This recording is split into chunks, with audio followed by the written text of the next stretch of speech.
So let's talk about animal whispering and animals and how to get close to them when it's related to the awakened state, the state of presence, stillness, knowing who you are. The two are quite linked because as a human being, we have a conscious capacity to be conscious. You can choose right now to practice and enter stillness and presence. Be aware of your hands. Feel your calf muscles. Notice where your breathing is in your body. What parts are you doing the breathing? Notice where the air goes, what moves in your torso. You don't need to change it, just be aware of it. Right? That's the gross stuff.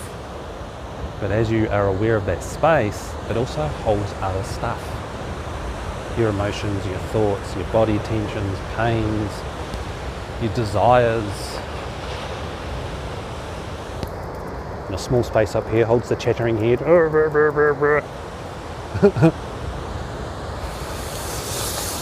Where's the mute button? You don't need a mute button for it. Be aware of these. Backside, feet. Notice the space. It's just a small voice, it's only a small space. Although it can be very loud at times, eh? Very annoying and distracting. So come back, come back, come back. Animals don't have this. Do they think? Of course they do. They make decisions. If you've got a pet, you know it thinks. If you watch a wild animal, you can tell it's calculating and doing things and making choices. An animal is a lot more instinctual because it doesn't have a conscious capacity to choose as much because it's more or less just on survival mode. Ah.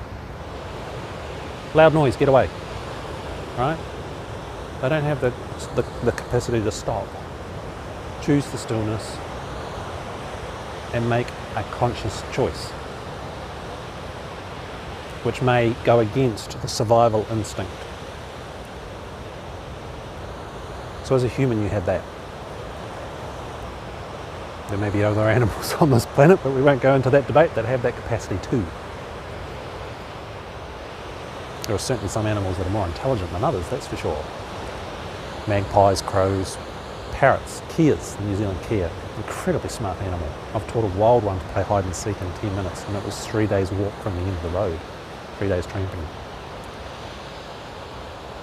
So as you have and build that capacity to enter the stillness that you are you still aware of it? Still practicing while you're watching this video? As you have the capacity to hold and enter that, that brings in a different vibration. And animals sense that. I have quite a capacity to approach animals. As I was driving down the road to park here, I was greeted by a wild koala on the road. About 500 metres plus away from his trees. Don't know what he's doing out here, having a stroll. But I went and said hello. May tag that video on the end of this. He wasn't in a friendly mood though. I did get to stroke him. He didn't quite want to smell my finger. You know, treat them like a cat. But this morning, down by the campfire, which wasn't going, I had little splendid fairy wrens bouncing around me. This close to my body. Never had that in a full decade. They're incredibly hard birds to get close to. But they kept coming back. They knew I was alive. I had to move the phone to stay focused on them. So those videos may be tagged on the end of this or further down the page or something. Amazing, amazing little birds. Very difficult to get close to. It's because I was in my presence, in my stillness. And that gives off a different vibe, you know? It's like dogs. Dogs will bark at, in the movies. They've always got the dog barking at the Terminator.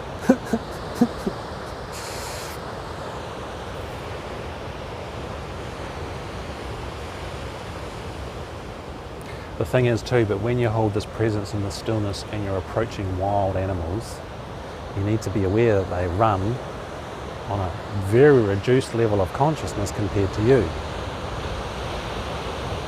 So if you're approaching something that has fangs, claws, stingers, poisonous bites, beaks. Even though you're holding the state of stillness and presence, doesn't mean you're going to not get bitten or turned into lunch. It's slightly reduced, but you know, animals are animals. As Stephen Irwin found out when he went swimming with the stingrays. He didn't know stingrays very well. I'm more of a fisherman, so I know stingrays. I know when they're annoyed, and you stay clear of them because they're deadly accurate with their spikes. Deadly accurate. He's more of a snake man, or was. Although I go close to snakes, I wouldn't dare. Well, don't usually touch them. You have to respect the animals you're getting close to. To go and approach a predator means you might get turned into lunch. Doesn't matter how enlightened you are. Main course is what that animal is seeing. So with your presence as it deepens, it's always a fantastic test to see how you can relate to the animals. The koala just before, got really close to him, actually stroked him, but put my hand out about as close to the phone as you are. So his nose was about that far away from me. He wasn't particularly interested in having a chat, having his ear rubbed. Sometimes they do let you rub the ear. Wild animals. But they are animals. It's not like, oh, come over and have a cup of tea. Are you aware of the space? Where's your tummy breathing?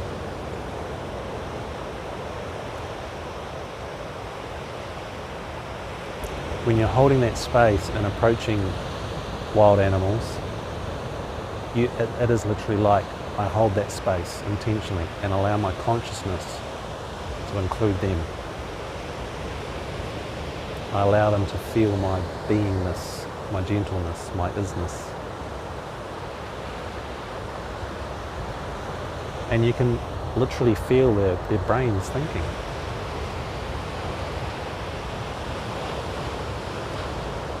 That's why when you see me in the videos with them, I talk to them. If I'm with parrots and they're biting me, I tell them off. And you watch their reactions. You go to Student Success Tutor, I teach the learning state, which is a similar thing. The only difference is intention when it comes to presence. But that activates the alpha brainwave patterns, which is the waking state. There's this theta brainwave pattern.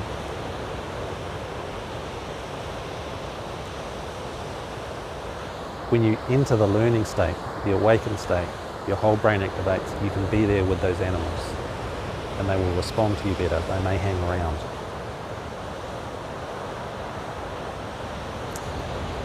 And you can have some really amazing experiences.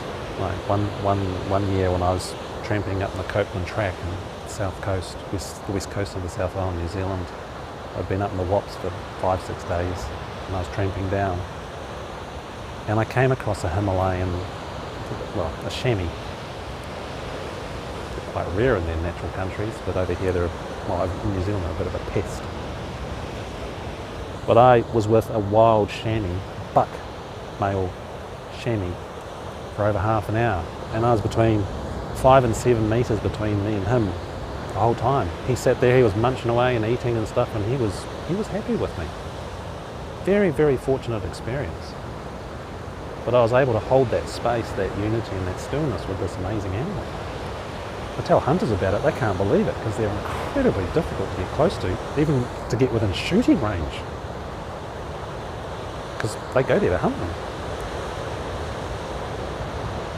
So when you hold that space, you can commune with animals.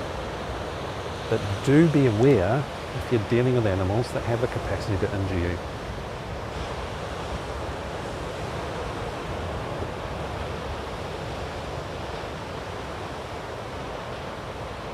Please do. Some animals and stuff, when they bite you, they have lifelong ramifications. I've held what they call over here the lace monitor.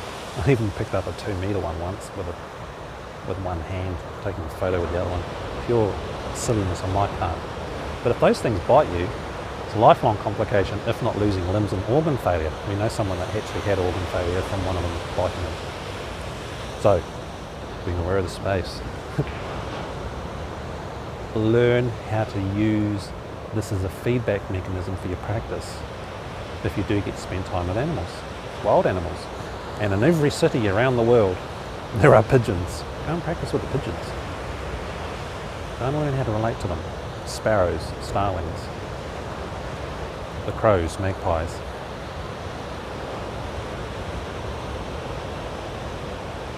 So I was blessed this morning with a bunch of friendly, splendid fairy wrens. They're so cute. Never had them that close to me before, but I was holding that beautiful space. And I was quite happy to hang around and pop through. They could see me moving. They knew. Be aware of the space that you are. Enjoy the space that you are. And learn the process of sharing that with the animals and with the humans and with your environment. So I'm Jason for AwakenedEssence.com.